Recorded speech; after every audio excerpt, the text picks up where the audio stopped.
And a mainstream video about jobless Singaporeans in their 30s went viral. It sparked a wave of concern, but missed the deeper, systemic story. While personal struggles make for compelling viewing, the real issue lies in the policies and structures shaping these outcomes. Unemployment and underemployment are not just unfortunate accidents, they are the result of deliberate policy choices.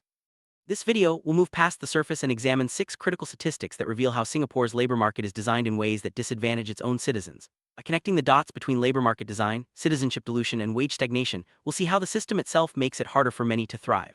Let's dive into the numbers and stories that rarely make the headlines.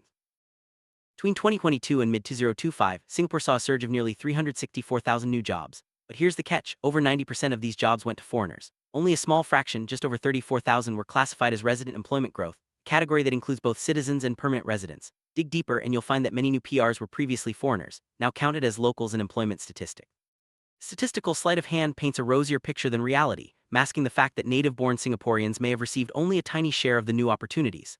As a result, citizens are quietly left behind, even as headline numbers suggest broad prosperity. This scene exposes how employment data can obscure the real winners and losers in Singapore's job market. Singapore's population reached a new high in 2024, not because of a baby boom but due to immigration. In just 1 year, tens of thousands of new PRs and citizens were added, many of whom were previously foreigners. Once they convert, they're counted as locals in employment statistics, inflating resident employment figures and masking the displacement of native-born Singaporeans. The labor market is being reshaped, not by merit alone but by the mathematics of migration.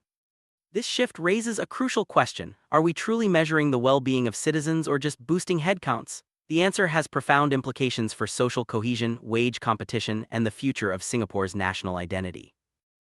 Today, Singapore's workforce is majority non-native. Over half are either foreign workers, PRs, or citizens not born in Singapore. This demographic transformation has far-reaching effects. Wage competition intensifies as more workers vie for the same jobs, often driving down pay and limiting opportunities for native-born citizens. Cultural cohesion can erode as the workforce becomes more fragmented, and policy priorities may shift away from citizen-first concern.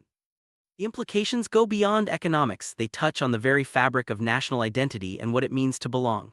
Understanding this shift is key to grasping why so many Singaporeans feel left out of their own country's growth story.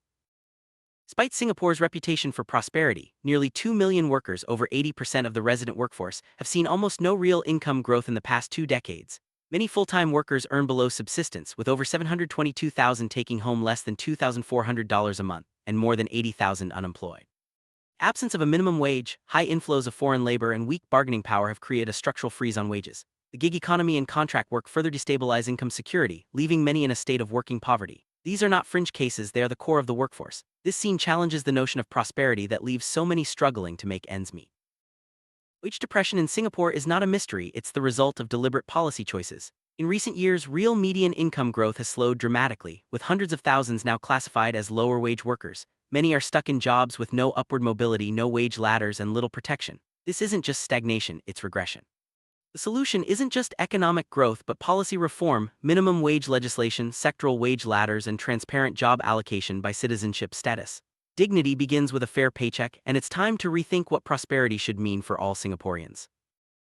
Employment and underemployment in Singapore are not just economic outcomes, they are the result of policy decisions that prioritize headcount over citizenship, flexibility over fairness, and growth over dignity. The 6 statistics omitted from mainstream narratives are not just relevant, they are essential to understanding the true state of the labor market.